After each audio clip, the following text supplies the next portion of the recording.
Amigas, amigos, ¿qué tal? ¿Cómo están? 1:30 de la madrugada de este lunes 13 de julio, ya cómo se va el año, qué rápido transcurre el tiempo. Y bueno, como lo habíamos prometido, hoy tenemos de invitado al Divague a alguien que no es un invitado, porque él es de la casa, él siempre está con nosotros, a veces en vivo, a veces vía telefónica, a veces desde el exterior, porque además es un hombre muy viajero, no solo por razones familiares, sino también por razones de su trabajo al Laboratorio Savies. Bueno, para nosotros es un enorme gusto recibir a don Raúl Almada, que hoy va a estar en un mano a mano conmigo, porque don Abel Duarte fue citado a una reunión gerencial y ustedes saben que no nos podemos desdoblar. Y una vez empezado el divague, lo tiene que hacer uno u otro, porque nadie sabe qué preguntó el anterior. Entonces, Raúl, muy buenas noches, ¿cómo estás? Un gusto. Bueno, muy buenas noches. Para mí es un placer estar nuevamente en diálogo contigo, en este musicalísimo casi continuo de tantos años, en el que nos sentimos tan a gusto y en el que hemos podido implantar, diría yo, una forma de comunicación que hacemos muchas veces a medias y que creo que le ha servido a la gente para tomar algunos conceptos diferentes de lo que queremos decir cuando hablamos de medicina natural.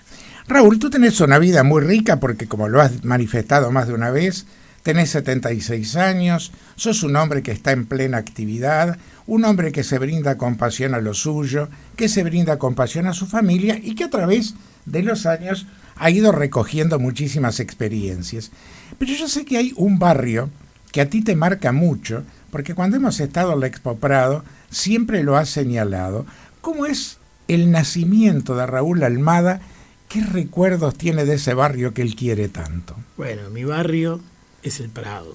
Yo nací y me crié hasta que me casé, viví en el mismo lugar, que es la casa, para ubicar a la gente geográficamente, es la casa que está pegada a la Asociación Rural del Uruguay. Eso es un vivero municipal, eso fueron las quintas del Barón de Buyental y luego fueron la quinta Berens, que quedó en el tiempo en manos de la Intendencia Municipal de Montevideo, y allí había un vivero municipal de plantas crasas, que son las tunas, y volubles, que son los arbustos, del cual mi padre fue capataz durante más de 40, casi 50 años.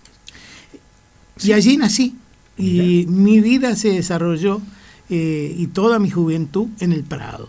Y realmente es un barrio que yo quiero muchísimo y que fui muy feliz. ¿Cómo era el Prado de aquellas épocas? Porque yo recuerdo de niño, yo tengo unos años menos que tú, pero no es tanta la diferencia, y tener unos tíos que vivían en la calle Juan José Castro, ahí a un paso del Liceo Militar. Ellos me llevaban a pasear por el Prado, me llevaban a ver pasar los ferrocarriles en las barreras de Agraciada, y era una época en que el arroyo Miguelete era otra cosa, no era una cañada sucia como la de ahora. ¿Cómo era aquel Prado? Bueno, yo nací en 1939, ¿verdad? Y en esa época, y en la época anterior, mi padre me contaba, mi padre nació en 1892, que él iba con sus amigos a bañarse al arroyo Miguelete, allí donde está el puente de las Duranas, sobre Millán, y en el que está sobre la avenida Buyental, porque allí el agua era absolutamente transparente y lo utilizaban para juegos de juventud. Cuando yo tendría 6 o 7 años, que ya crecía libremente dentro de la quinta donde había nacido, que eran 10.000 metros, pero además tenía toda la Asociación Rural del Uruguay para jugar al lado. Es decir, yo me crié como un pájaro, en plena libertad, siempre. Y naturalmente el Prado tenía algunas características que son fantásticas. Primero, la Rosaleda estaba cuidada a un extremo fantástico, porque había un vivero municipal que se llamaba La Rosaleda, en el cual se cultivaban las rosas, se hacían los injertos, los implantes, se traían rosas, pies de rosas del exterior, y se creó ese jardín maravilloso que está alrededor de la fuente de la Rosaleda, donde se cuidaba muchísimo. Había todo un sistema de guardia, de guardianes.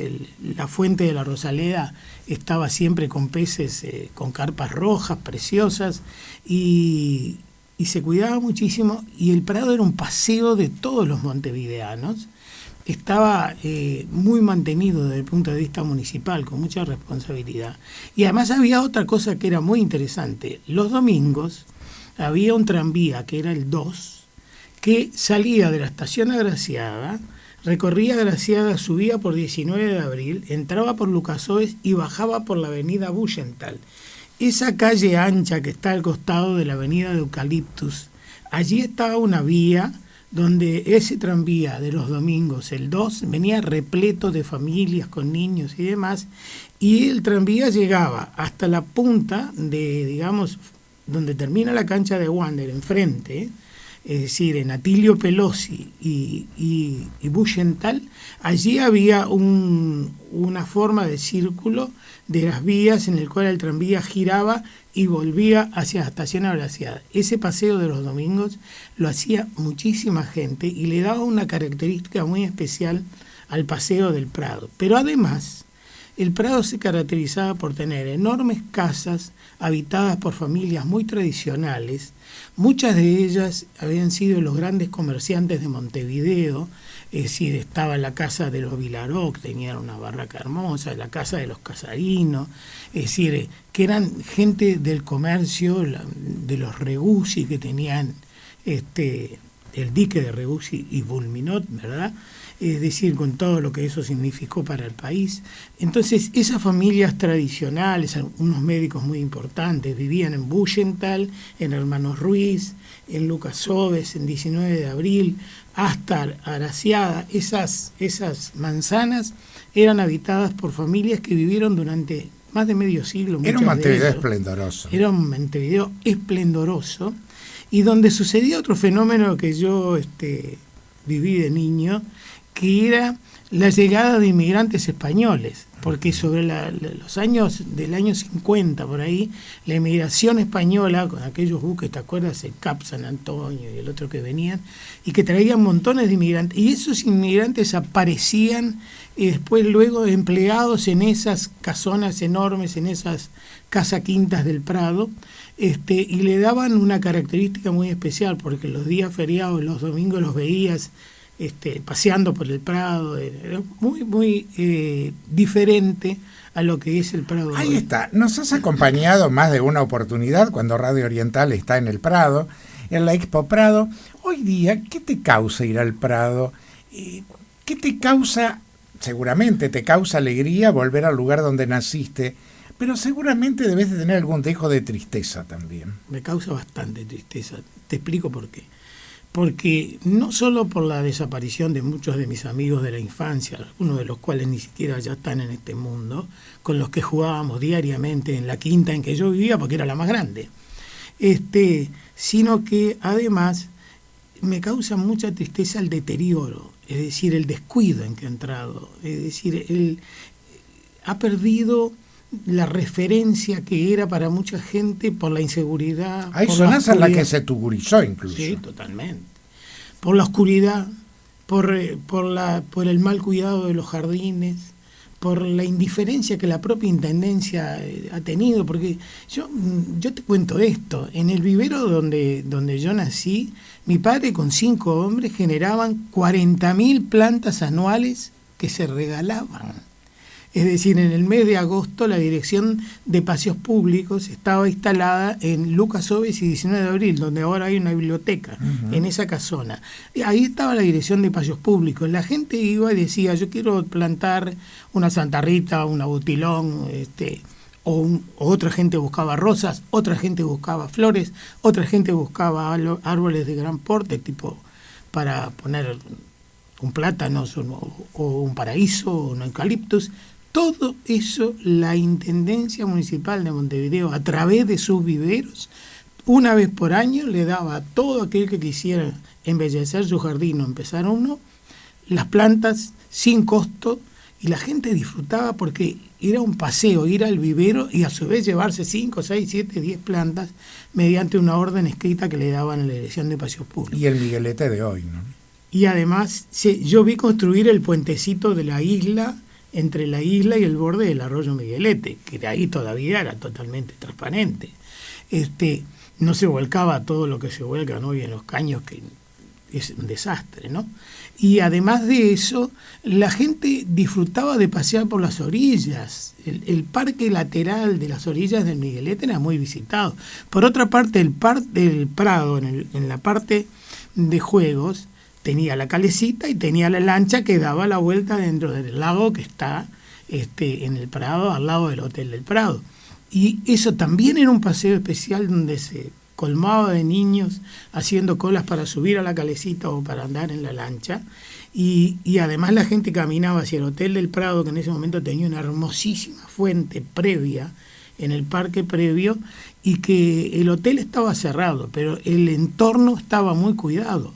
Eso después se descuidó tanto que desaparecieron algunos de los bronces que integraban la fuente, fueron robados y nunca fueron repuestos. Sin duda la nostalgia se hace presente. Ahora, ¿hijo único o tenías hermanos? No, fuimos 4, perdí un hermano varón de chiquito de 6 meses y tengo viva felizmente mis 2 hermanas mayores. Yo soy en este momento el menor de los 3 que vivimos. Tengo dos hermanas mujeres y yo. Bueno, ¿cómo era la relación? Porque el más chiquito siempre era el más mimado. ¿Cómo era la relación con los hermanos? ¿Y qué recuerdos de papá y mamá? Porque tú sos un gran familiero, construiste una hermosa familia con tu esposa, con tus hijos, con tus nietos, en una época que se habla tanto de los hogares monoparentales, de las separaciones traumáticas, de los traumas en los chicos. ¿Qué dejaron tus papás en ti? Qué buena pregunta, Jorge. Dejaron la riqueza mayor que tengo, que es el valor de familia. Pero además de eso, fue muy espectacular. Papá fue un hombre que se casó a los 42 años, vivió soltero 42 años. Mirá. Y mi madre tenía 19 cuando se casó. Entonces, mi padre profesaba por mi madre un amor muy grande. Y cuando nacimos nosotros, a pesar de las limitaciones económicas, porque mi padre era un empleado municipal, ¿verdad? Si bien era capataz, era un empleado municipal. A pesar de las limitaciones económicas, fuimos criados con todo el calor de la familia y con un concepto de unión y de valores de familia muy fuerte. Papá y mamá eran gente que se levantaba muy temprano y todos los días de la vida, desde que hasta el día que murió mi madre, cantaron.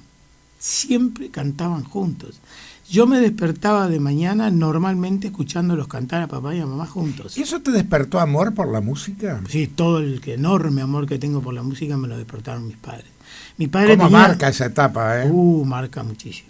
Mi padre tenía una voz muy afinada de tenorino, le gustaba cantar los estilos de Gardel y ese tipo de música. Y mi madre tenía una poderosa voz, la voz que yo heredé de cantante es la de mamá. Mamá tenía una voz muy poderosa y le gustaba muchísimo cantar. Y en aquella época, CX28, Radio Imparcial, sí, tenía aquellos programas México Canta. ¿Cómo no? Sí, mamá acompañaba a todos. Mejía, Jorge Almirete, claro. Alfonso Ortiz Tirado. Y Fernando Albuerne, una cantidad de tenores mexicanos impresionantes. Y mamá le gustaba cantar todos esos boleros y además de cantar entre ellos, en cuanto empezaba el día, mamá prendía la radio y yo que supiera la apagaba cuando terminaba el día. Sin duda fuimos hijos de la radio.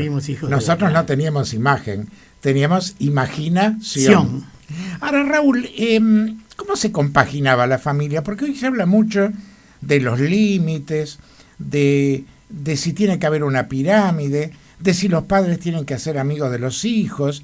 ¿Y cómo se estructuraba una familia de aquel entonces para que existiera esa armonía y para que ustedes como niños, como chicos, después como adolescentes, se sintieran bien y contenidos? Bueno, había respeto. La palabra, digamos, más fuerte era respeto. Había respeto por los padres, se imponía en forma espontánea, natural, y también había respeto por el ambiente de la escuela. Es decir, uno salía de un hogar donde había normas y respeto, pero cariño, que lo contenía, que lo impulsaba. Mi madre era muy de impulsar y papá siempre decía, yo no pude estudiar, pero toda la herencia que ustedes van a tener es lo que ustedes quieran hacer haciendo el esfuerzo de estudiar. Así que por favor estudien para diferenciarse y encontrar un camino. Y mi madre era una gran apasionada a la lectura.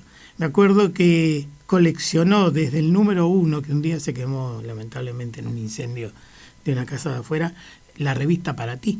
Mira. Y entonces venía todos los lunes o martes, no recuerdo, la revista Para Ti, y ella seguía las novelas y luego cuando terminaba la novela que había venido en capítulos, ataba ese grupo de revistas y eso estaba todo archivado porque le fascinaba.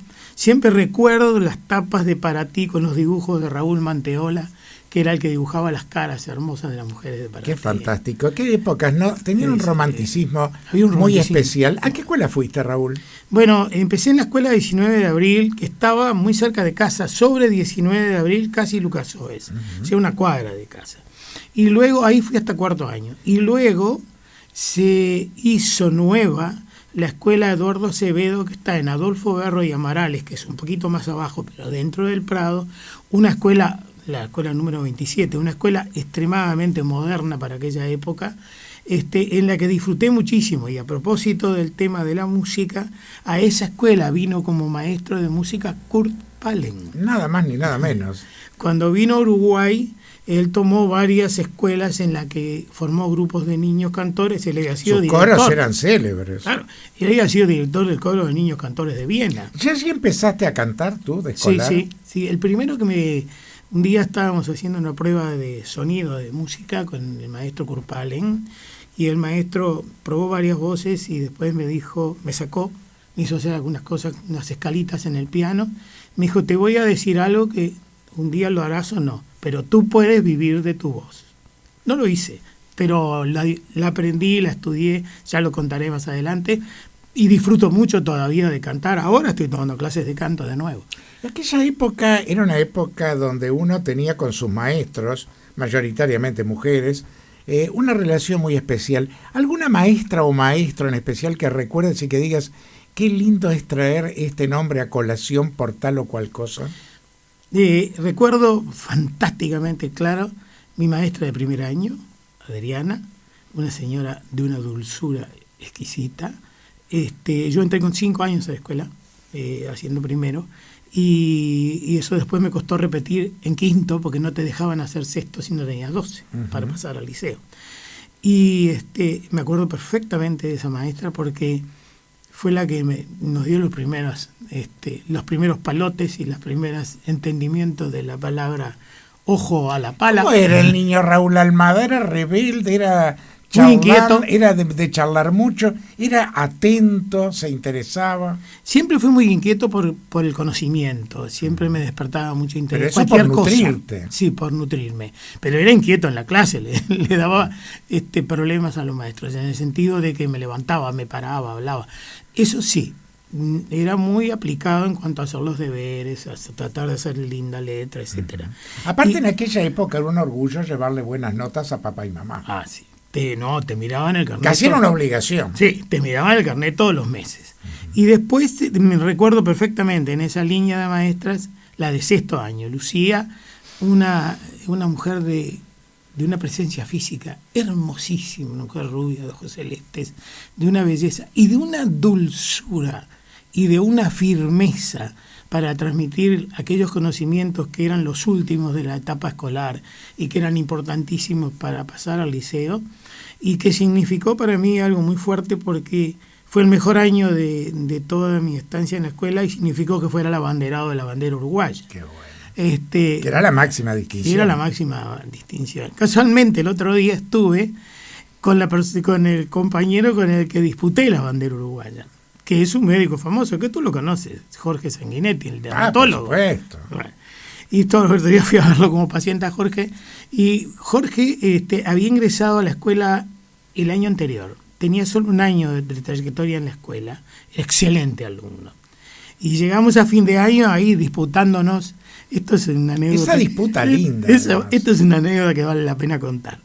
Entonces, veníamos muy cabeza a cabeza, yo había tenido algunos temas con faltas de ortografía y Lucía me había hecho hacer, no sé, ponerle que 1000 copias, hasta llegué como hoy que no tengo una falta de ortografía ni de casualidad y que soy muy exigente con el idioma. Fue en esa etapa que lo concreté y alcancé para tener la bandera.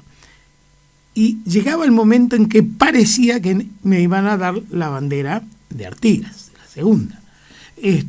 Y resulta que un grupo de compañeros, entre ellos Teresita Parpal, Marta Garea, Haroldo Fin, compañeros que han sido de toda la escuela, de toda la vida, ¿qué hicieron? Hicieron un comité y se fueron a la dirección de la escuela a hablar con la directora, que había que tener mucha presencia de ánimo en esa época. En ese momento no era golpear y entrar. No era como golpear ahora. y entrar. Fueron, esa eran dos chicas y el varón, fueron y plantearon que ellos veían como que era de justicia que me tocara a mí la bandera uruguaya, porque el compañero Sanguinetti, si bien era muy buen alumno, había llegado a la escuela en una etapa muy tardía. Y el resultado fue que tuve la bandera. Qué bueno que está esto. Pero es una anécdota genial, Raúl, ¿no? Hoy se habla mucho de lo traumático que es el pase de la escuela al liceo, de que ese cambio muchas veces perjudica a los jóvenes.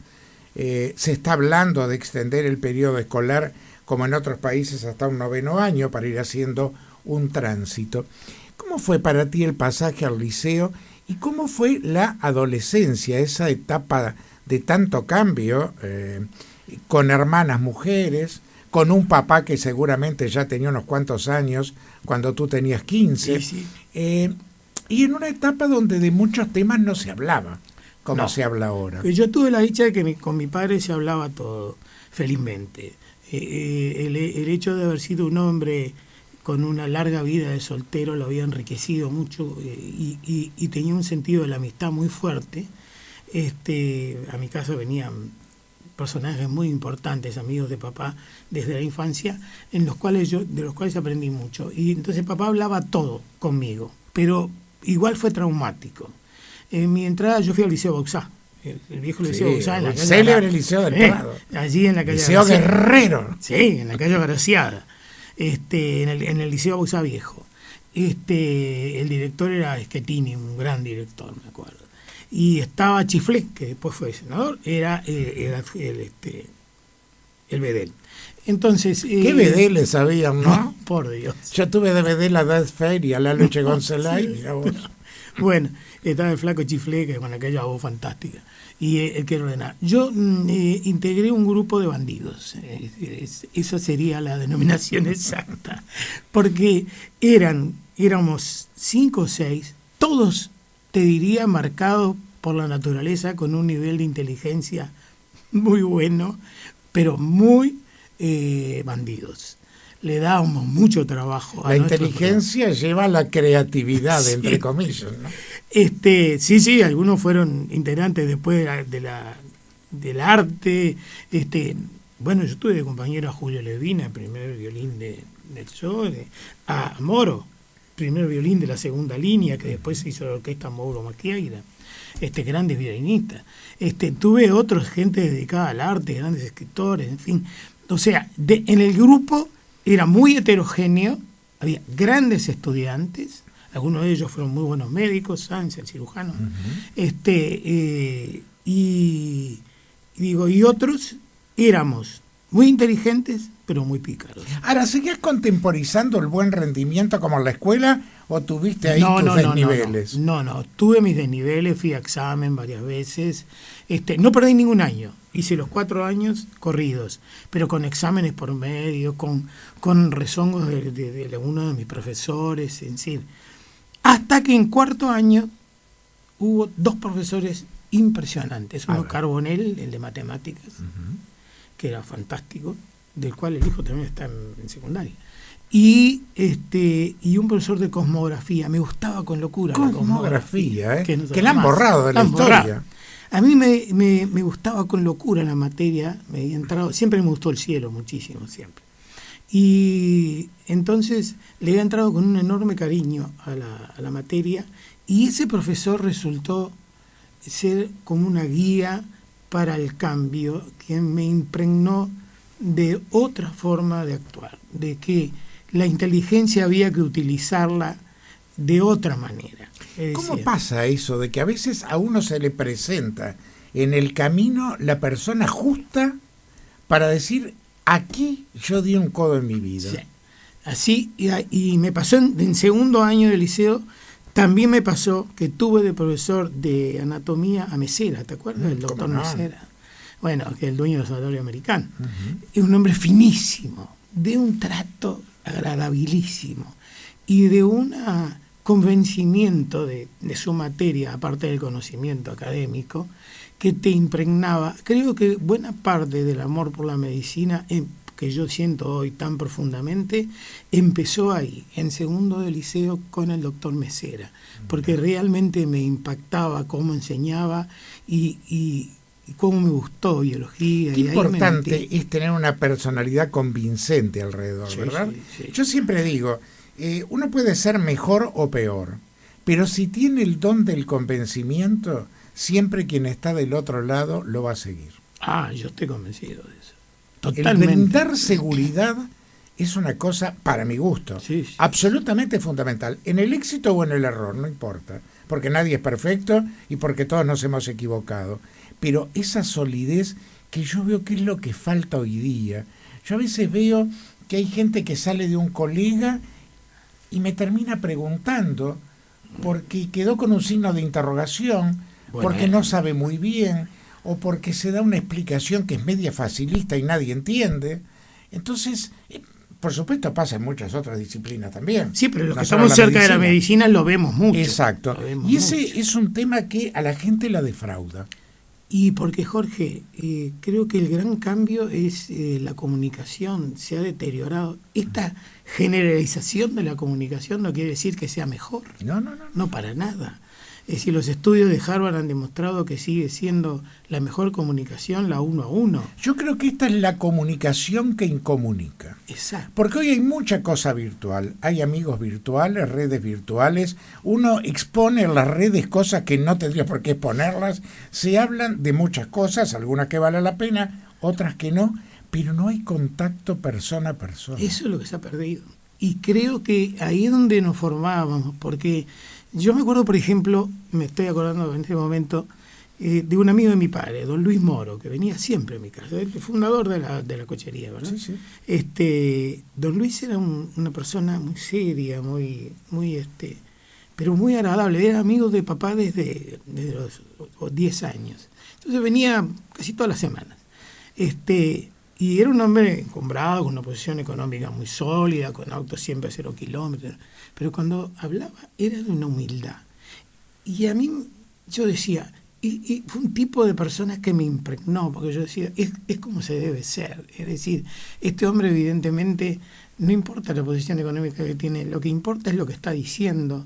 Y lo que dice es siempre importante, porque era siempre, prospectivamente, te daba ideas para tu desarrollo personal, siempre positivas. O sea, te nutría. Siempre eran una forma increíble.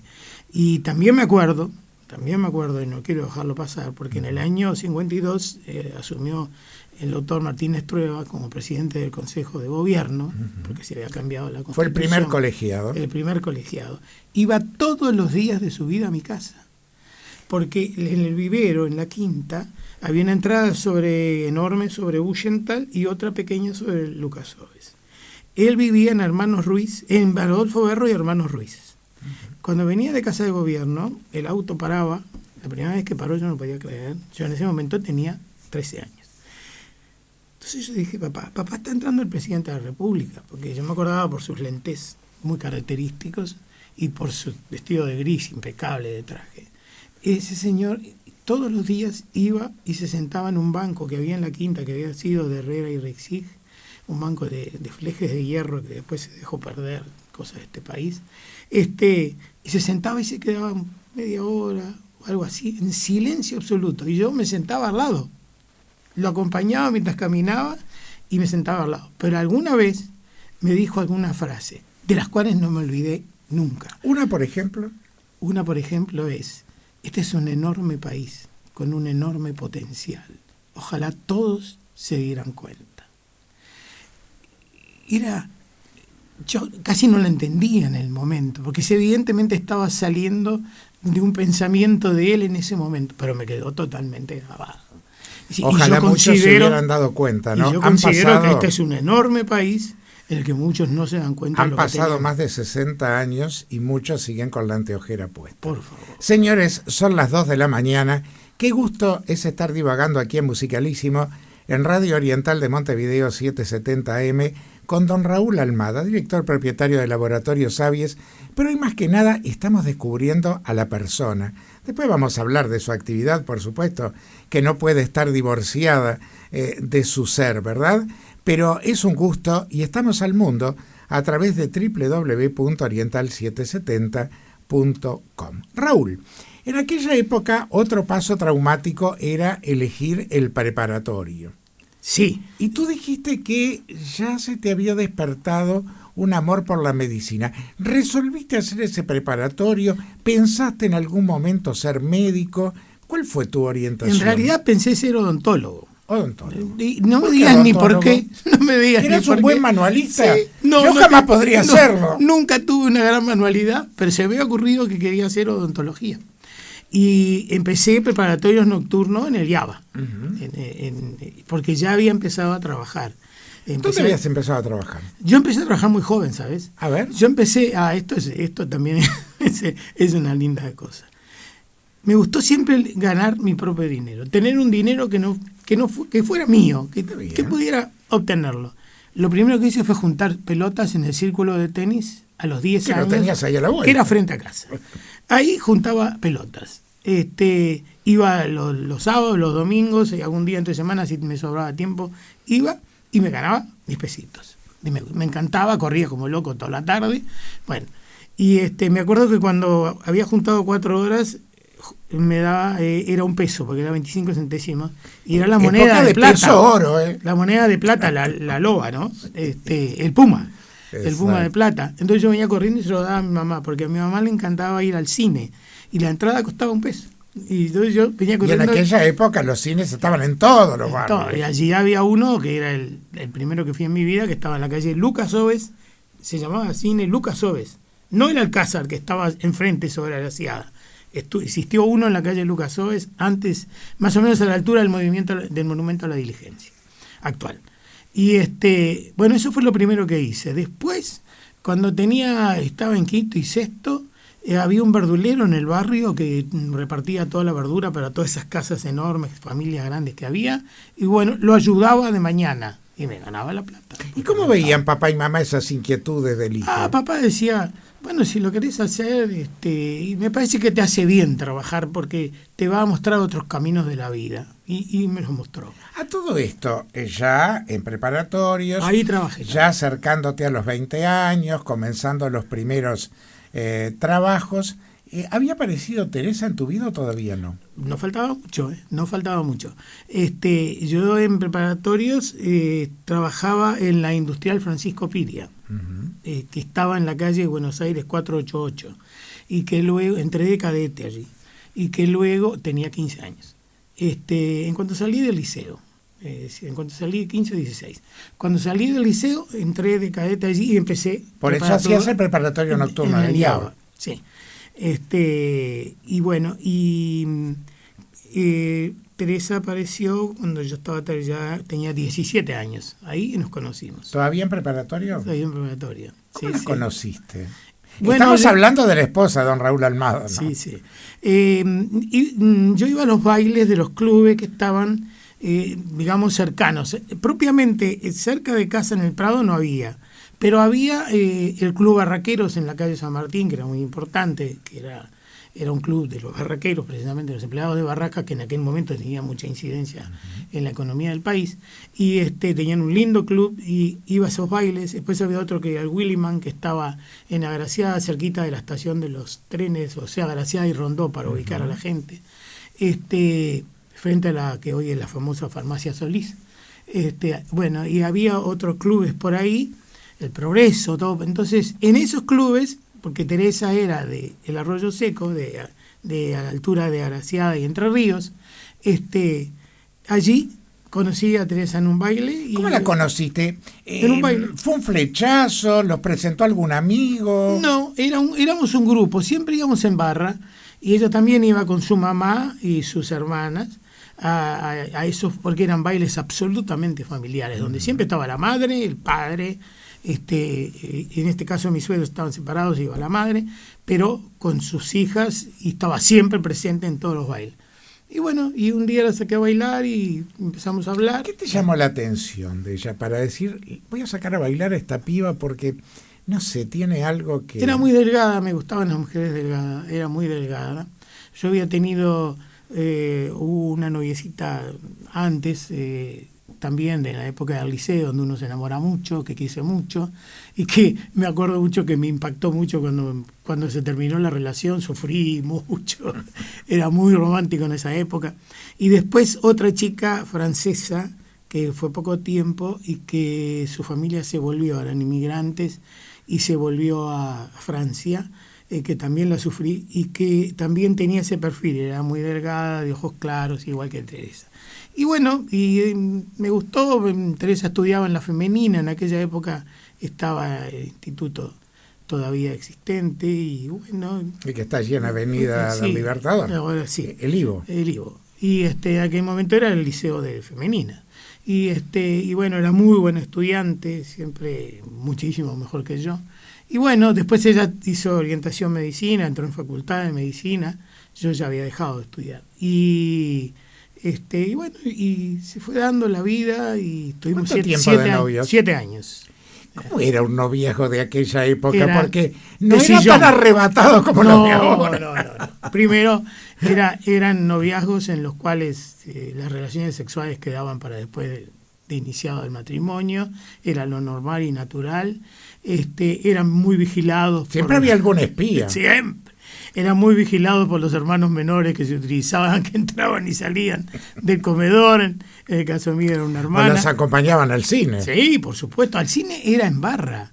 Yo como era el novio, era el que me comía la cola en el cine Astor y en el Uruguayo, que había que ir a las 11 de la mañana para tener... Y después íbamos desde la 1 de la tarde hasta las famosas matinés, 3 películas, los bizcochos. Salir a comprar bizcochos. Si era en el cine Splendid de Agraciada, casi Asensio, al lado estaba la panadería de los Tres Mosqueteros, entonces aprovechábamos. Es una época folclórica, ¿no? Uno lo ve ahora y lo ve con cariño. Yo me acuerdo de las matinés que se hacían en el desaparecido Cine Premier, que es una automotora. Yo iba a la escuela Austria, que estaba enfrente, y era una fiesta cada vez que se hacía o una kermés o un festival de cine, era como el Zoom. Y después de eso, los 2 o 3 paquetes que te ponían en el principio de la matiné, que los veías más o menos unas 100 veces en la vida, porque se repetían. Y las carreras de los que llevaban los rollos de películas, que entraban de un cine al otro, con las películas bajo el brazo, que fantástico. ¿Cómo se fue articulando ese vínculo?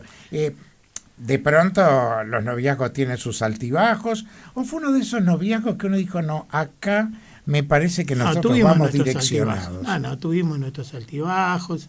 Hubo un periodo en que yo también ahí me mandé alguna y estuvimos separados un tiempo. Y bueno, del grupo de los bandidos. Sí, del grupo de los bandidos.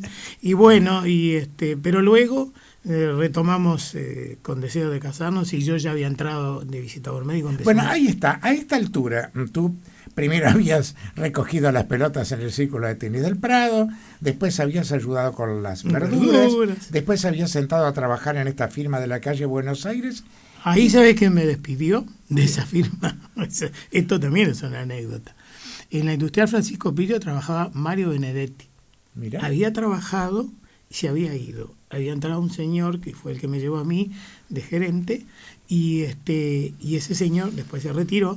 Y volvió Mario Benedetti como gerente general de la Industrial Francisco Piria. Lo querían mucho los Piria. Es una buena anécdota que mucha gente no debe de saber. No. De que Mario Benedetti estuvo allí. Sí, y justo se había inaugurado el edificio nuevo, porque nos fuimos de Buenos Aires 488 a Sarandí 500, que es la esquina de Sarandí 33, acá cerquita de la radio. Y que es un edificio muy hermoso, que en ese momento fue todo de granito, hermosísimo. En ese momento... ¿Dónde está el Sodre ahora? Sarandí 33, estuvo Mosca. Mosca estuvo ahí, sí. En ese edificio, que después se fundió Piria junto con el Banco Transatlántico. Sí. Pero yo conocí a los todos los hijos de Francisco Piria. Tenía 2 hijos varones y una, Carmen Piria de Bertón, que vivía en lo que era el Palacio Piria Chico, Avenida Brasil y Ponce, esa casa redonda, hermosísima. Ahí vivía la hija de Piria, Carmen Piria de Bertón.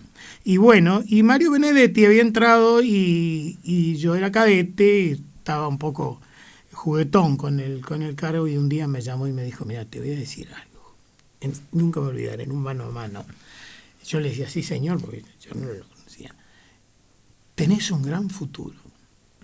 Sos un hombre muy inteligente, te veo y muy inquieto, pero no en este lugar. Te voy a hacer un favor. Te voy a decir que te vayas, que busques otro trabajo donde te vas a desarrollar. Porque aquí, no, como que estás como un poco juguetón de más. ¿Y ahí cómo se reanuda la lucha? Te quedas sin trabajo, ya estaba a ser noviado. Bueno, esto fue fantástico. ¿Cómo sigue la cosa? Y la cosa sigue, que esto pasa, bueno, me voy de la Industrial Francisco Piria y estaba en casa, y yo te contaba que a casa siempre iban a ver a papá gente muy importante. En ese momento, un día fue Sixto, que era presidente del Consejo Departamental de Montevideo. Claro, hay que recordar que también en Montevideo había un colegiado. Claro, un colegiado. No un intendente. No, y ese señor era muy amigo de mi papá. Entonces mi papá, que siempre estaba tratando de empujarme, de proyectarme, de que no me quedara, le dice: don Sixto, no me olvidaré más. Tengo un hijo que ahora está sin trabajo, pero yo que he hecho mi vida en la intendencia, y era un tipo que sentía su responsabilidad como empleado de la intendencia de una manera fantástica. Fue una de las 10 medallas de oro que tengo el gusto de tener de mi padre. Estuvo 57 años consecutivos en la intendencia. Y bueno, y le habló, y podés creer que a la semana siguiente me nombran. Entro en la intendencia, en la dirección de espacios públicos, a una cuadra de mi casa. En familia. Sí.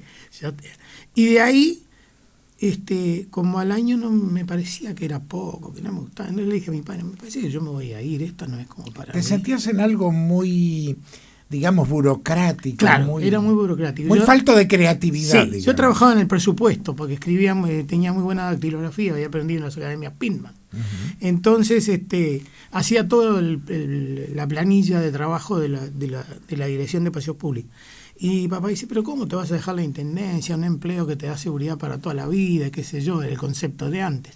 Sí, papá, pero no me gusta. Dice: bueno, espera que yo voy a hablar. Bueno, habló y me pasaron a el Departamento de Hacienda del Consejo de la Intendencia, a la parte central. Ahí me gustó mucho más, rápidamente empecé a hacer carrera. Me acuerdo que trabajé en el acuerdo del Departamento de Hacienda, aprendí a hacer los pequeños decretos con un señor Cantoné, que era el director general y que era de una brillantez increíble. Y le llevaba el acuerdo en la mano a don Daniel Fernández Crespo. Que fue en aquel momento uno de los presidentes. Claro. Estamos hablando ya de la época del 62. Sí, 63. Y yo no sabía lo que era don Daniel Fernández Crespo. Era un hombre tan fino, pero tan agradable. Me decía: pasa, muchacho, pasa, a ver, ¿qué me traes hoy? Qué sé yo. Te recibía en su oficina grande de intendente con una naturalidad, siempre tenía un diálogo. Lo vi entrar muchísimas veces y hacer la cola de los ascensores y subir después de todo el mundo, es decir, otra gente, otras conductas, cosas que me fueron marcando, ¿no? Vamos a recordar que Daniel Fernández Crespo fue el fundador de la histórica Lista 51 de la Unión Blanca Democrática, UBD, que era el sector del Partido Nacional opuesto al herrerismo. Exacto. En la primera elección que gana el Partido Nacional, en 1958, triunfa el sector herrerista, apuntalado por Benito Nardone, un ruralista que se decía había sido colorado, pero que le da el triunfo a los blancos, y en el segundo Consejo de Gobierno triunfan los blancos independientes con Fernández Crespo a la cabeza, ¿no? Y acá tengo una anécdota genial. Antes de irme de la Intendencia Municipal de Montevideo, que te voy a contar, cuando me fui, viene, en ese cambio que tú acabas de describir, viene un nuevo director del Departamento de Hacienda, un señor finísimo, un abogado que vivía en el Prado, tenía una casa hermosísima, y que este señor tuvo la gentileza cuando llegó a la dirección del Departamento de Hacienda de hacer una fiesta en su casa y invitar a todos los que componíamos el plantel del Departamento de Hacienda, que no éramos como tantas personas, 20 personas, no sé. Y bueno, y yo era el más joven y fui invitado también a esa fiesta. Cuando entramos en la fiesta, había una señora que era la secretaria del director anterior, que era una señora muy inquieta, extremadamente inteligente. Nunca vi una persona trabajar con tanta velocidad en tantos temas. Aprendí mucho de ello, pero tenía una actitud física siempre en movimiento. Parecía que tenía cuerda. Entonces yo siempre se llevaba algo por delante, pegaba, qué sé yo. Nos invitan a esa casa.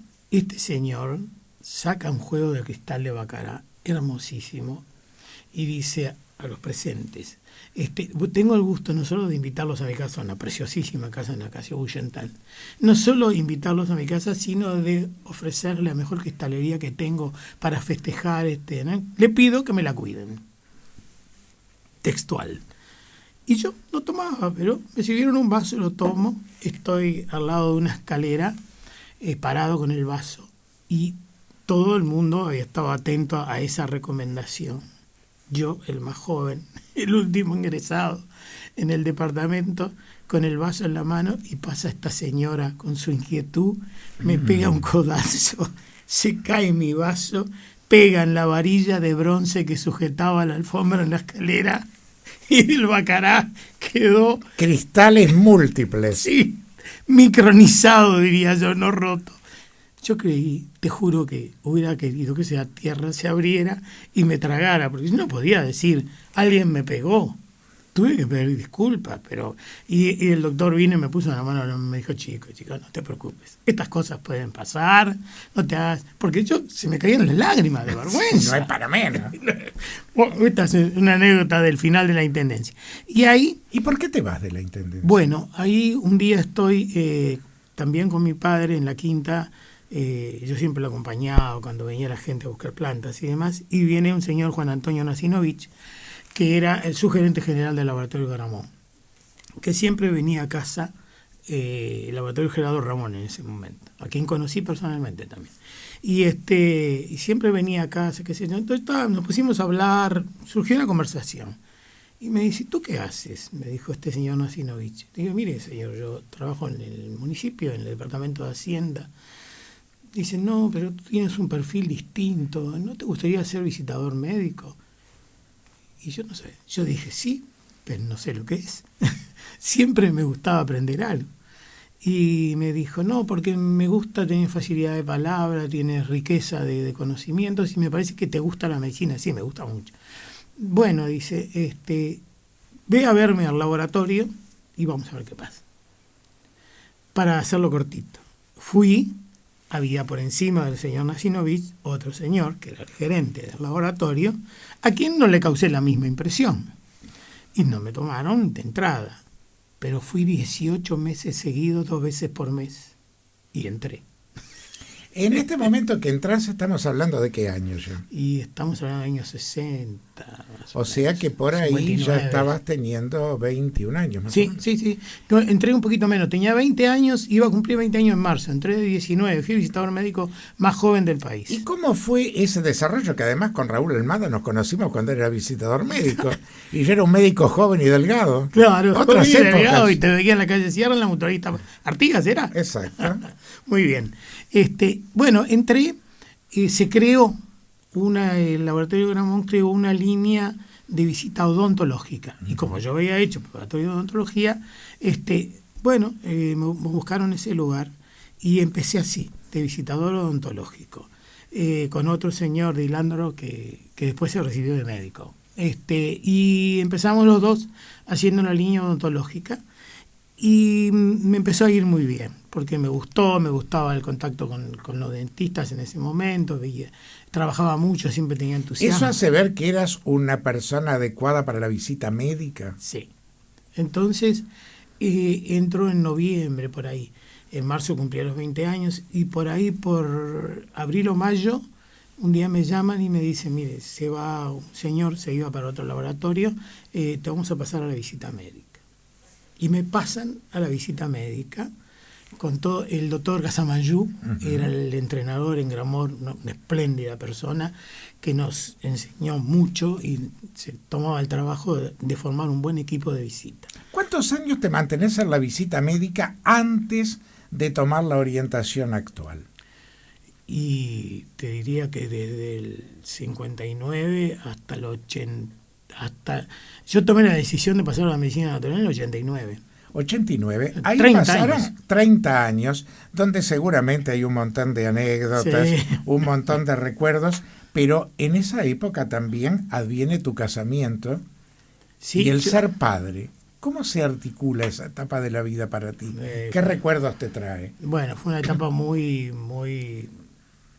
fuerte, muy emergente, muy diferente, porque nos casamos siendo visitador médico con un buen ingreso, porque Gerardo Ramón era una buena empresa y Dile qué hacía en ese momento, porque tú me habías era dicho... instrumentista, Ahí. había dejado la facultad y había entrado en el curso de instrumentista con el profesor Larguero en el Pasteur. Correcto. Y trabajó realmente muchísimos años como instrumentista con los grandes cirujanos. Ok, con los dos vinculados a la medicina. sin los duda. dos, seguimos. Y bueno, y empezamos a pensar en hijos 2 años después de casado, ahí perdimos el primer embarazo. Después, a los 4 años... ¿Cómo es ese hecho de, porque eso sí debe ser igual a través de todos los tiempos, desear fervientemente un hijo, la pérdida de un embarazo? Porque deja temores. Para Tere fue muy, pero muy duro. Muy duro. Porque, digamos, ella le había puesto todo su amor a tener el hijo, y yo también tenía muchas ganas, y fracasa. Con un reposo de 3 meses, igual se perdió el embarazo. Luego, 2 años después... Encararlo de nuevo tiene sus bemoles también. Tenía sus bemoles, no quedaba, en fin, qué sé yo. Vino el segundo embarazo, reposo 3 meses y lo pierde. Entonces ahí se plantean una cantidad de cosas. La búsqueda de la causa. La causa, que no era como ahora, que buscamos la prolactina, que buscamos si el ciclo es bifásico. No había tanto estudio. Era mucho más sencilla la búsqueda. Mucho. Entonces la doctora Dalbenaz, de Venturino era el cirujano con el cual trabajaba Teresa, la doctora Dalbenaz era una muy buena obstetra. Una ginecóloga muy reconocida. Muy reconocida, y le dijo, acá debe haber alguna causa, vamos a hacer alguna cosa. Puede haber algo en el eje hipófiso suprarrenal tiroideo que no anda bien. Le hicieron microdosis de radium, una cosa que en esa época era de avanzada totalmente. en hipófisis y en ovarios.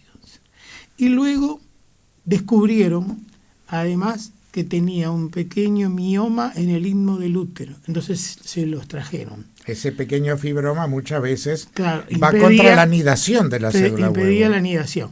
Entre la estimulación que se hizo con la radioterapia y la eliminación del fibroma, no aparecía el embarazo. Entonces, bueno, justo ya Tere había cambiado, tal vez casi no trabajaba, y yo la había vinculado al grupo de Hermógenes Álvarez, y allí estaba el doctor Jaimovich. Fantástico, Jaimovich, lo recuerdo, fue profesor mío. Claro, bueno, Luisito, un día fuimos a verlo un tiempo, no se embarazaba, le di algunas ideas, qué sé yo, y cuando ya parecía que nada, la última vez dijimos, bueno, vamos a ver a Luis, a decirle que no más, y vamos a tratar de ver si podemos adoptar 1 o 2 chicos, así en el camino.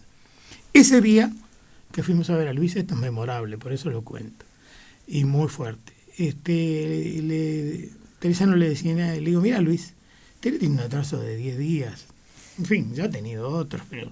no, si tiene un atraso, vamos, Tere, vení. Entonces la revisó, y cuando salió me dijo, mira, yo creo que está el cuello un poquito blando, pero no te puedo. Es muy precoz, claro. Muy precoz. Pero, ¿sabes qué? Vamos a tomar todos los cuidados por las dudas. Bueno, esos cuidados se llaman Ivana. ¿Cuántos hijos, Raúl? Ivana nace en el 70, va con la década.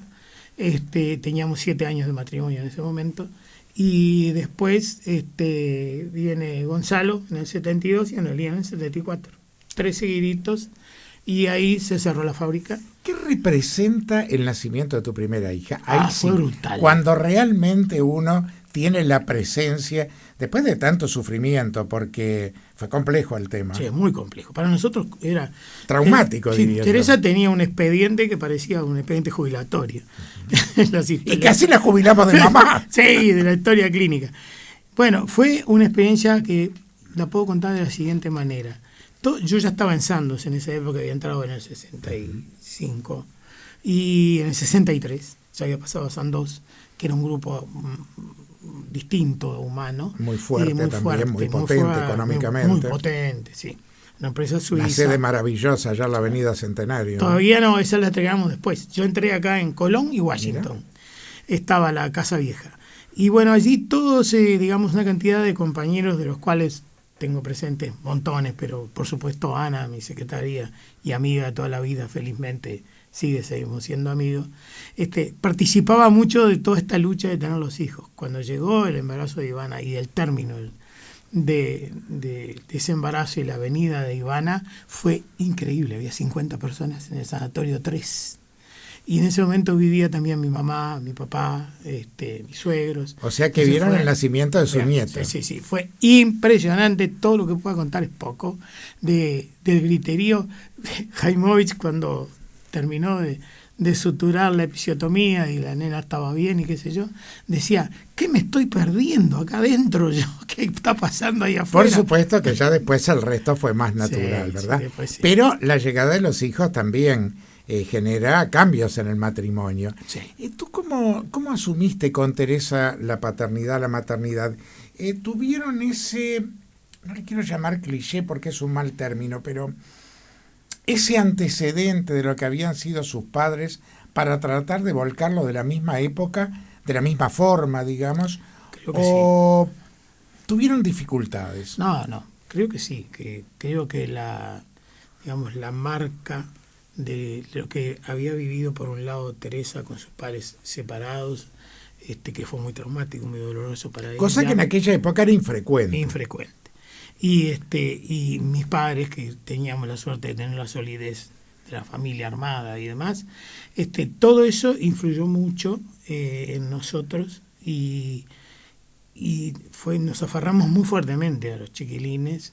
Teresa fue una madre que todo lo que puedo decir es poco, lo que le ha dedicado de su vida a sus hijos hasta el día de hoy. Pero siempre han tenido una excelente relación, porque yo he tenido el gusto de conocer a tu hijo que está en Estados Unidos, tu hija ahora está en Uruguay, pero estuvo mucho tiempo en Argentina, y realmente el cariño que hay entre ustedes es una cosa muy entrañable. Somos muy fuertes en ese aspecto, sí.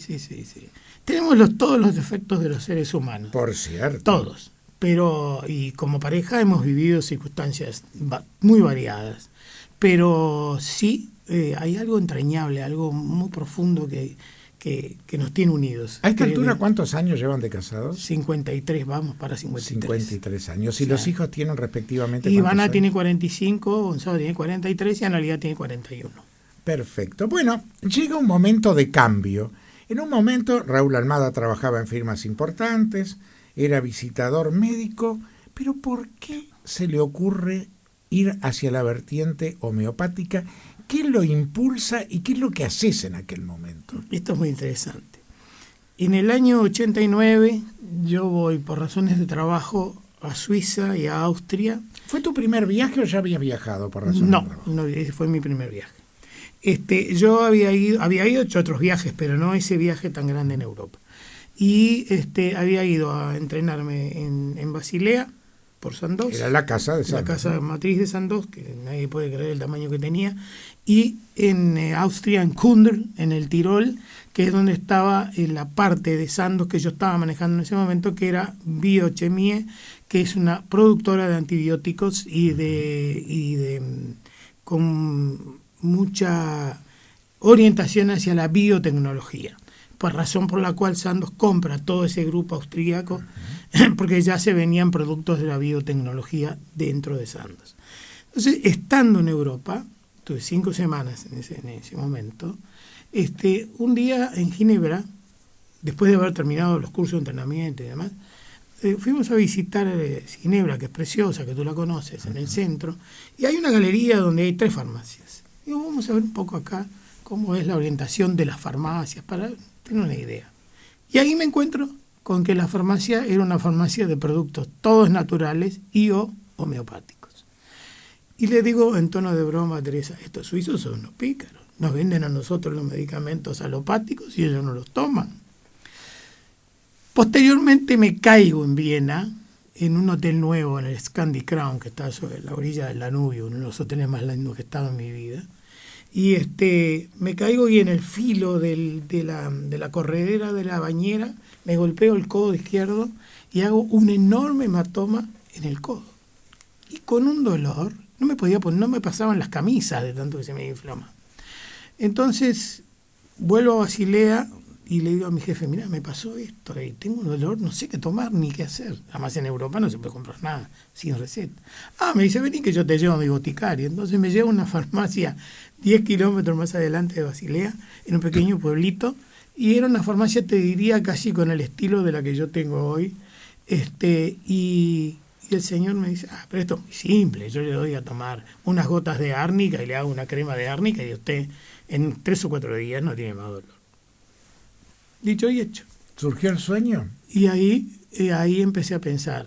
Cuando volvíamos en el avión le dije a Teresa, es una cosa, vamos a cambiar. Cuando termine mi vida en la industria alopática me voy a dedicar a la medicina natural. Que mamé en el vivero porque mi padre sabía muchísimo de plantas medicinales y que me gustaba y que veo que es el futuro. Vamos a hablar de esto inmediatamente porque además nos queda media hora nada más.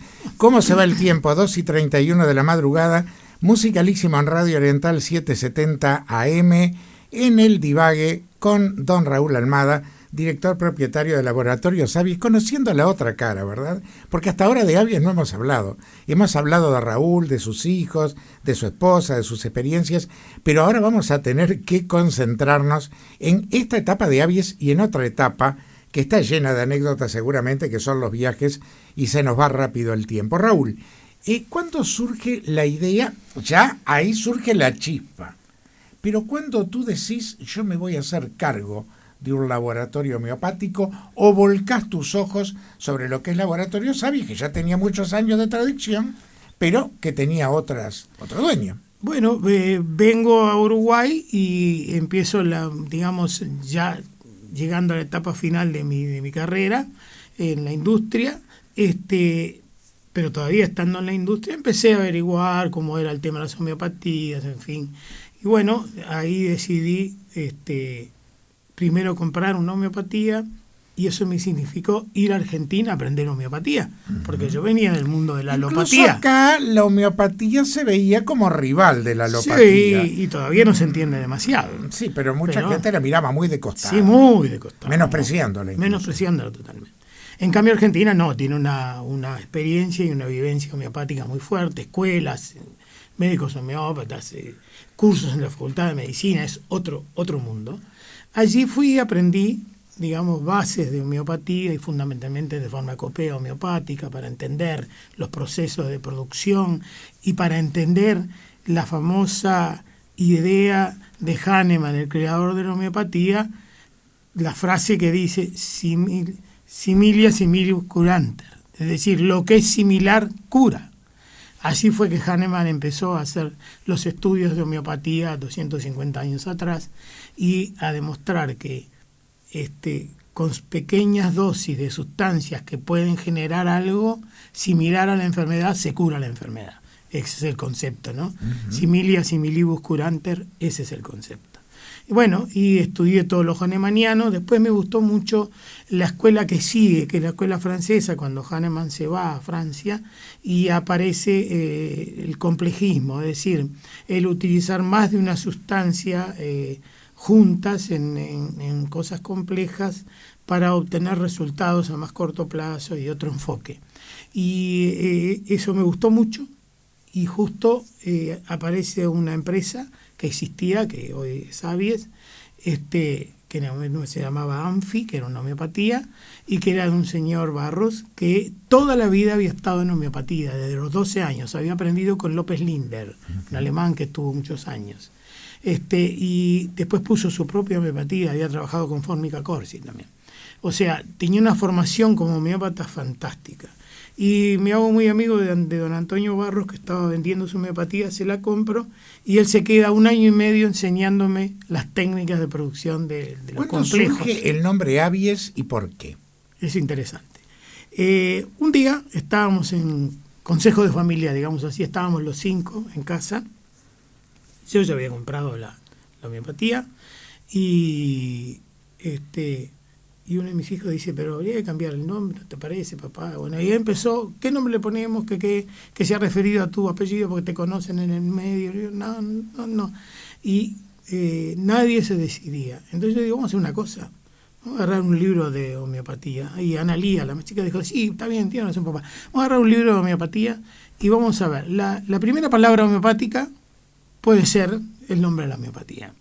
Entonces agarramos el libro de Nilo Cairo, que es un autor de Brasil de homeopatía muy, muy famoso, que todavía se sigue su escuela y que escribió por allá por el 1920 y pico, y abro el libro y decía Abies albus. El primer producto de la lista homeopática es el pino abeto, es el Abies albus. ¿Es la característica del logo de Abies? Claro, claro. Y ahí hicimos el logo con una especie de pinito, que después fue modificado para hacia la A que tiene ahora, el Abies para el laboratorio. ¿Cuántos años al frente de Abies, Raúl?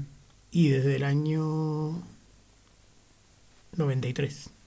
O sea que estamos ya en 22 años. 23 años, sí. Bueno, ¿y cuáles han sido las satisfacciones? Porque la línea de Abies se ha abierto un camino, se ha impuesto. Hay 2 líneas claramente diferentes. La línea medicamentosa de Abies, la línea homeopática, tiene una difusión a nivel nacional. Tú has viajado permanentemente, no solo por razones de familia, porque tu hijo está en Estados Unidos, sino además para ampliar tus conocimientos. ¿Cómo se va dando todo eso? Bueno, ¿y qué te deja todo ese andar por el mundo? Sí. Que seguramente también deja Enriquece saber mucho, y anécdotas. Claro. A partir del ingreso en la homeopatía, yo traigo a Uruguay un tratamiento de un médico de Argentina, que es el doctor Ernesto Crescenti, que es un tratamiento homeopático, totalmente homeopático para el cáncer, que lo tuvimos durante un largo periodo en una clínica y que hoy sigue existiendo en Argentina. Después ellos tuvieron los socios en Argentina, un problema societario, se separaron, por eso yo no lo traje más.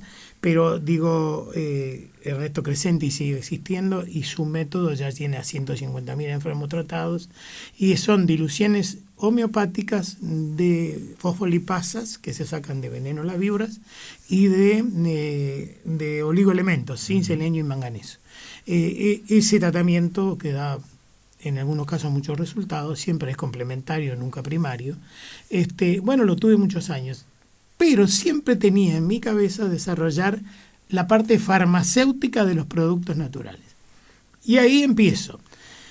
Primero con la idea, luego buscar, saqué de la lista mundial cuáles eran los 10 primeros productos de mayor desarrollo en el mundo de los productos de los fitomedicamentos, que quiere decir fitoplantas, medicamentos de plantas, con registro farmacéutico, y ahí empiezo la búsqueda acá y en el exterior, y planteo las primeras 10 productos, presentamos las carpetas, llevó 4 años prepararlas, al Ministerio de Salud Pública. El Ministerio de Salud Pública no tenía experiencia en un laboratorio de fitomedicamentos que quisiera iniciarse, entonces me costaba mucho que entendieran las personas responsables que esto era hacer farmacia en serio, fabricación farmacéutica con calidad farmacéutica, con principios activos de planta. Con el tiempo logramos que se entendiera y que se nos apoyara.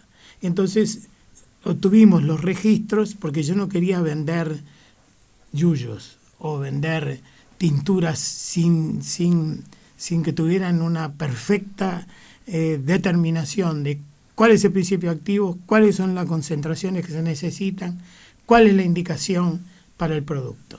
Y eso se obtuvo en la línea de fitomedicamentos Abies. Y hoy hay marcas que son, digamos, sello del laboratorio: la uña de gato peruana, la equinacea, el fucus, la garcinia, la espirulina, el Condrimax, el cartílago de tiburón, bueno, tantos, el Silismar, seguro, el Quitosan. El Quitosan. Es decir, fuimos encontrando en el mundo las sustancias, los proveedores de las materias primas, que no es nada fácil, porque son extractos. Eso ha motivado también muchos de tus viajes. Claro, porque son extractos estandarizados que tienen que tener una garantía de que lo que te estás diciendo es lo que estás poniendo.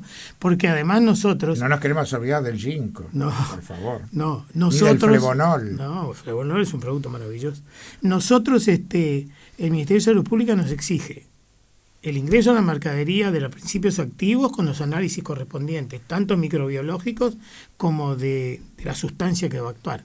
Y además, después de esos análisis, se repiten en el país, previo a la producción, se hace la producción, se hacen todos los análisis de vuelta para comprobar que durante el proceso de producción no se ha perdido la actividad del principio activo. ¿Y qué le ha dejado a Raúl Almada andar tanto por el mundo? Mucha riqueza, mucha riqueza. A ver.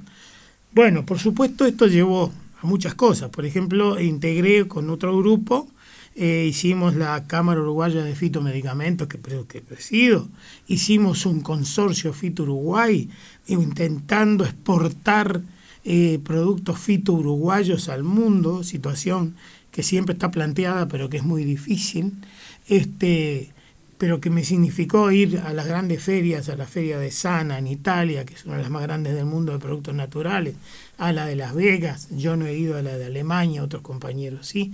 Es decir, en el mundo hay un desarrollo de los fitomedicamentos muy fuerte. Para que tú tengas una idea, el hipérico que yo comercializo en Uruguay, en Alemania lo comercializa Bayer, y es uno de sus principales productos. Casi todas las depresiones moderadas y leves en Alemania se tratan con un producto de Bayer que es hipérico, igual al mío. Es decir, hoy has visto que las grandes empresas multinacionales han ingresado al mundo de los fitomedicamentos. Bueno, siempre lo decimos, el ginkgo está compartido.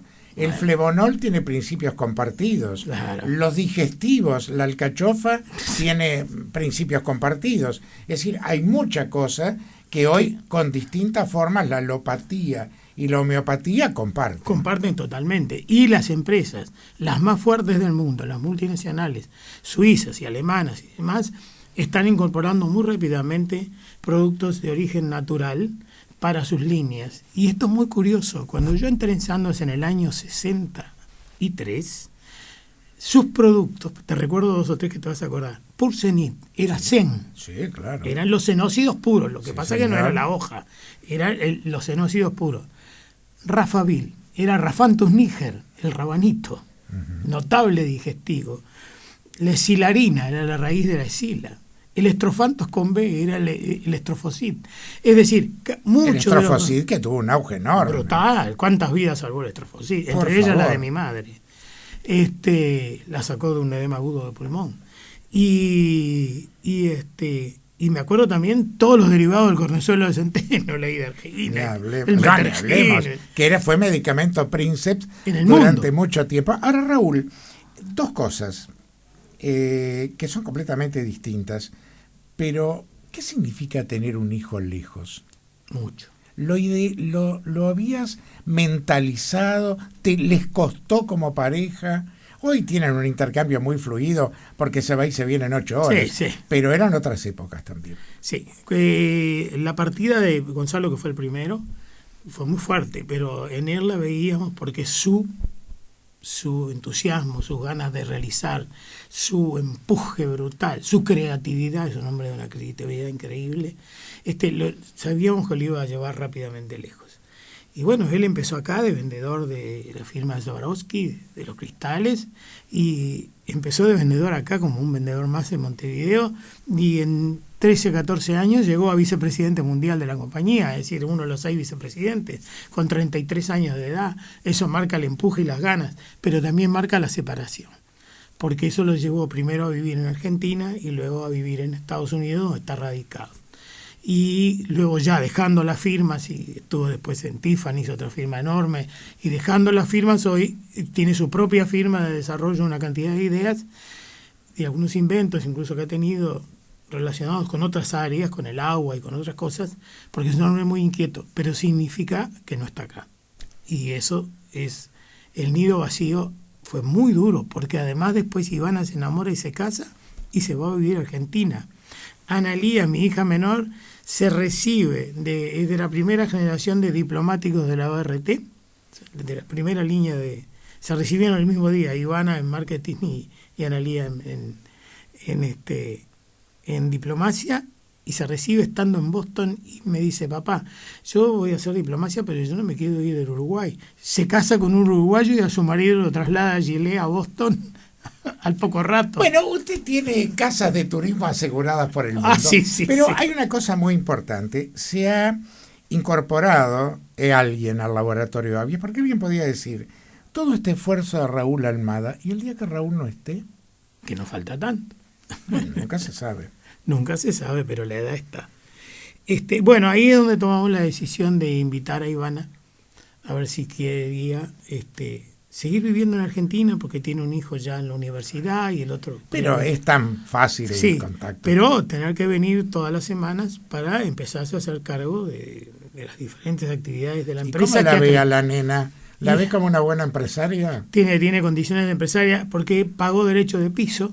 Ella ingresó en el grupo de shopping de Argentina, que son 3 hermanos que tienen casi todos los shopping de Buenos Aires, y que es un grupo muy dinámico, muy fuerte, donde se trabaja muy duro, con jefes muy duros. Y le vino muy bien, porque la formaron. Así que está bien aprendida. Está bien aprendida. Y mejor enseñada. Sí, y tiene su formación en la ORT, donde se recibió de Marketing y Administración de Empresas, y había hecho 3 años de Ciencias Económicas. O sea, está formada y tiene las ganas, y tiene la juventud. Bueno, ¿y cuándo surge la irrupción de Raúl Almada en los medios, donde se maneja con tanta naturalidad? Claro, la labia de un visitador médico, ya se lo habían dicho, la forma de expresión, de contactarse con la gente, pero de todas maneras hay quien se ve frente a un micrófono o más frente a una cámara y le causa un escozor especial.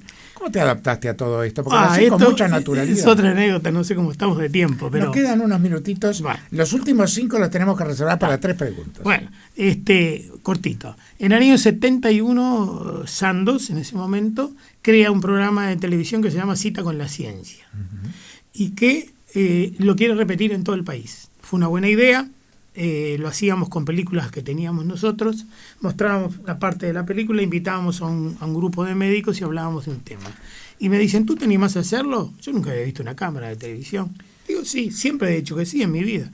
Y digo, sí, bueno, en Rocha lo vas a hacer tú. Y entonces en el año 71 hago 18 programas médicos en Rocha, con el grupo de médicos de Rocha.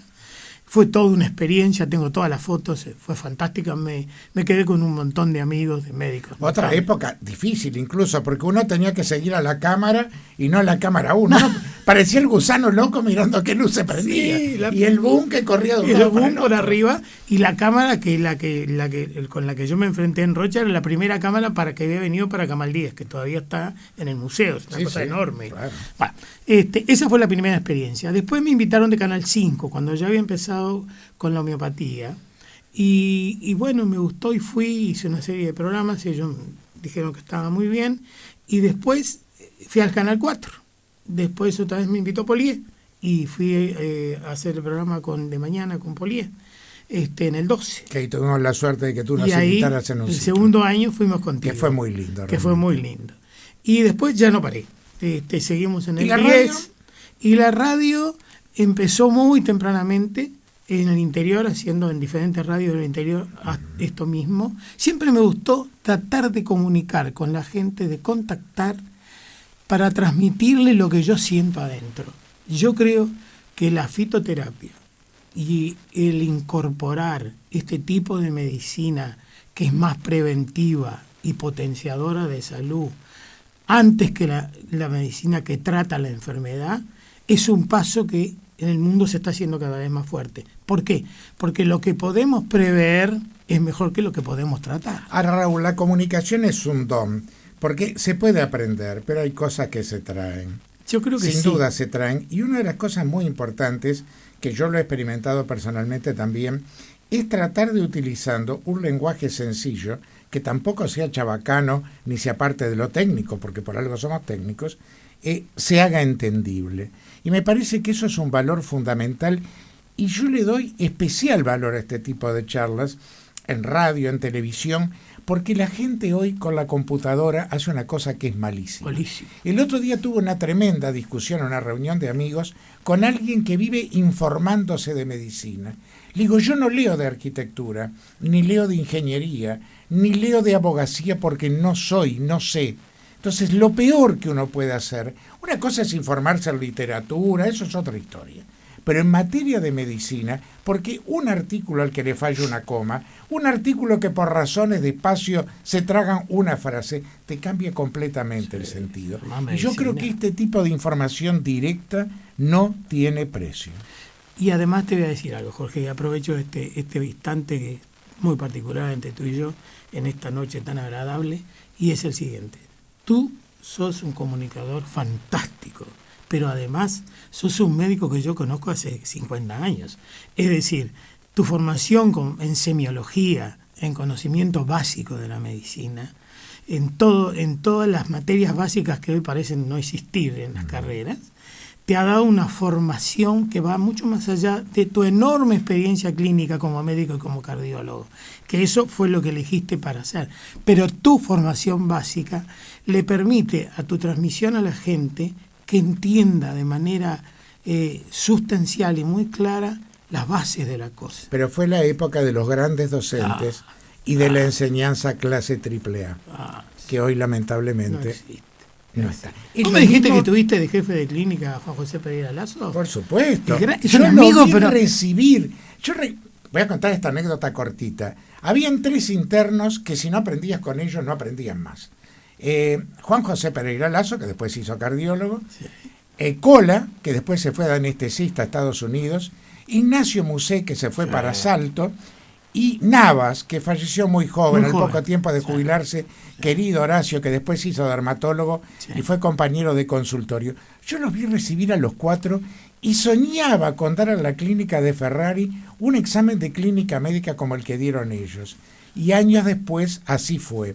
Y todos fueron apreciadísimos compañeros, porque eran generaciones inolvidables. Juan José fue cardiólogo mío, por supuesto, y hoy es paciente mío. Absolutamente. Consume varios de los productos naturales que todos tenemos, y sigue siendo una tipo persona alto, elegante, espléndida del Chuy. Elegante. Bueno, lo último, antes de las 3 preguntas de rigor en el final del programa, hablemos brevemente del canto. ¿Tenías una clase de canto hoy? Sí, hoy tenía una clase de canto, la pasé para mañana. Yo estudié canto, siempre canté, porque lo heredé, como te lo conté, de casa. Y porque siempre tuve un registro alto. Pero además, cuando tenía 38 años, un día se armó un coro en el Club de Leones, que yo era león, y vino Blanquita Rigoni, que era pianista preparadora del Sodre, y me separó, igual que Kurpalin, y me dijo, tú vas a ser el solista, vamos a cantar zarzuela, pero te voy a enseñar. Entonces, en ese momento había regresado al país Virgilio Luongo, nuestro maravilloso barítono, ¿no? Y aprendí con Virgilio Luongo y Blanquita Rigoni durante un año. Estudié canto, tenía 38 años. Después no estudié más, pero ahora tenía ganas de cantar de nuevo con la técnica más depurada que hoy se enseña, y encontré un maestro joven que me encanta y que estamos trabajando para disfrutar de cantar. ¿Canta no con Tere otra. también contigo? No, Tere no. A pesar de que ahora tiene ganas de ir de Tere, lo que hace es pintar muy bien. ¿Qué desarrollaste? ¿Desarrollaste canto lírico? Sí, me gusta mucho el canto lírico, fundamentalmente todas las canciones españolas, y la zarzuela me gusta mucho. Y por supuesto ese género lírico popular español que estuvo tan de moda. Yo me acuerdo las compañías que llegaban al cine 18 de julio, el propio Sodre, en Mercedes y Andes. Con mamá fui muchas veces. Y que el día 8 de mayo, yo justamente estaba yéndome a Cuba, fue el día de la cena show de Musicalísimo, hubo un espectáculo en el Sodre que armó Ariel Cases, el director artístico, sobre la zarzuela. Un género que se fue dejando y que es una pena. Pensar que en Europa se sigue cantando y hay áreas. Bueno, totalmente. Ayer vi un recital en internet de Domingo en Baden-Baden del año pasado, todos áreas de zarzuela divinas, ¿no? Bueno, en los últimos 5 minutos... ¿Usted sabía que además soy rematador público, no? ¿También? Bueno. Sí. Lo estudié cuando tenía 50 años. Dígame. Pero está bueno eso, porque el incentivo a la mente es una cosa que nunca debe cesar. Bueno, 3 preguntas finales que Abel siempre hace, hoy me toca hacerlas a mí. Raúl, esta radio tú sabes que es propiedad de la Arquidiócesis de Montevideo, por lo tanto es una radio católica. ¿Sos católico? ¿Tenés creencia? Soy católico, tengo creencias, creo, soy mariano total. La Virgen María para mí es guía absoluta desde niño. Fui 6 años monaguillo en la iglesia de Irigoitía, la iglesia de los Padres Carmelitas, en el Prado. Sí. Soy de religión católica. Tuve la dicha de visitar el Vaticano, de verlo en el interior. ¿Lo sentiste, lo aprendiste de tus padres? Sí, porque en casa la religión es muy difícil de transmitir. Sí. Papá no era exactamente católico ni tampoco era ateo, no era ni siquiera agnóstico. Decía, bueno, está bien, es bueno creer en algo. Pero mamá sí era católica, sí, siempre, sí, muy católica. Y la religión de casa ha sido el catolicismo, y Teresa también.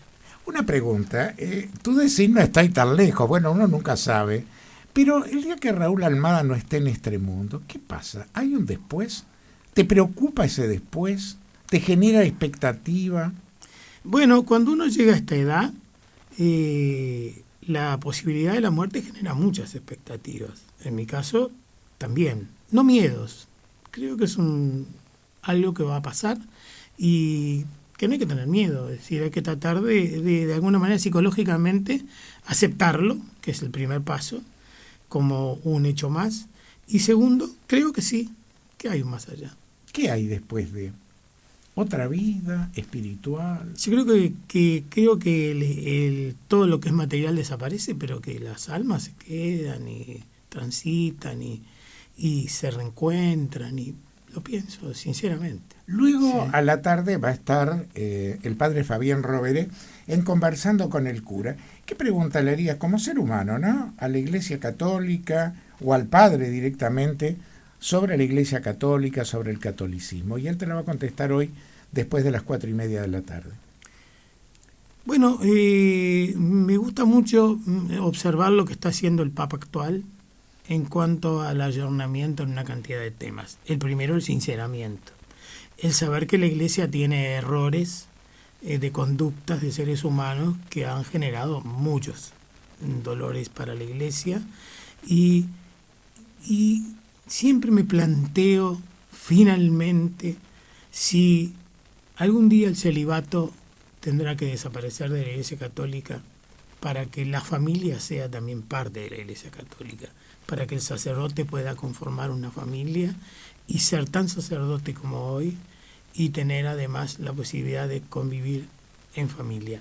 Yo he tenido la dicha de conocer gente que estuvo en el sacerdocio, que fue obispo, y que es una de las personas que más quiero, y que luego se fue no del catolicismo ni de la religión.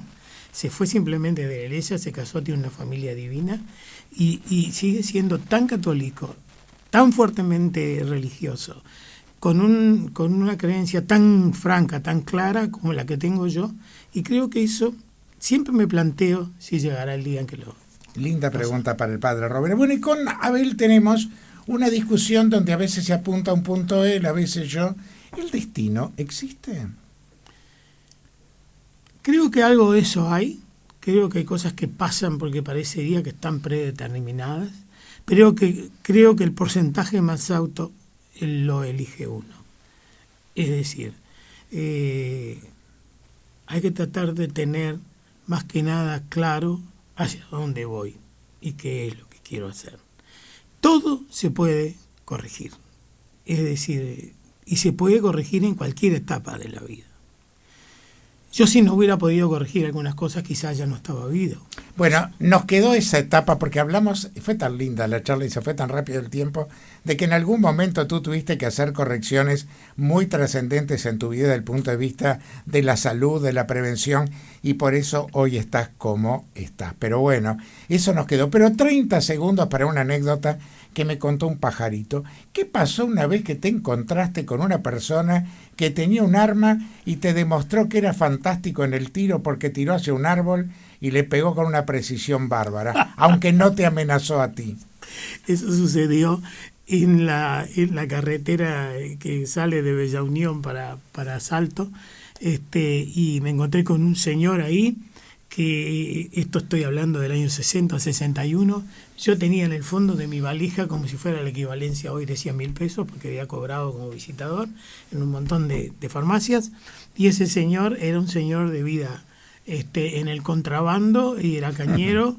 Él era un personaje que todavía lo tengo acá, lo podría dibujar, no soy bueno dibujando, pero era impactante su personalidad, y me dijo, y la vida es difícil, amigo, a veces uno tiene que andar con esto, se toca acá. Tenía una mochilita de lona blanca colgada, y dice, acá llegó mi compañero y saca un tremendo revólver, tipo, es como, no sé, 45 sería, un calibre enorme, y me dice, pero con esto soy bueno, vea qué arbolito que está allá adelante. ¡Pum! ¡Pum! Le tiró y el salto al arbolito. Y estaba como a 200 metros. Y yo pensaba, digo, si este hombre supiera que estoy solo y con 100.000 pesos acá. Pero bueno, fue una anécdota que no me olvidaré. He quedado para el libro que estoy intentando escribir de las anécdotas de la visita Es médica. una cosa que sería muy buena. Raúl Almada, director, propietario del laboratorio Xavier, pero por encima de todo un amigo, un integrante de esta familia de Musicalísimo. Ha sido un enorme placer compartir esta hora y media. Y como decimos siempre con Abel, ¿no? Si lo disfrutamos nosotros, seguro la gente lo disfruta. Si yo tuve que mirar la hora nada más que para dar la hora en los momentos exactos y la identificación de la radio, es porque esto se fue rápido. Si se fue rápido, es porque fue bueno. Así que con Henry Lagarde, que estuvo en grabaciones, muchas gracias, Raúl, por haber estado en este divague, en este lunes 13 de julio de 2015. No, muchas gracias a ustedes, y creo que el poderle contar a la gente un poco de la vida de uno nos enriquece a todos. Ese es el objetivo de cada divague, conocer a la persona más profundamente. Porque de Abies hablamos poco, pero hablamos mucho de don Raúl Almada, que en último término es quien está con nosotros. Señores, a las 3 de la tarde en punto, estamos reencontrándonos con Musicalísimo. Que termine muy bien esta jornada.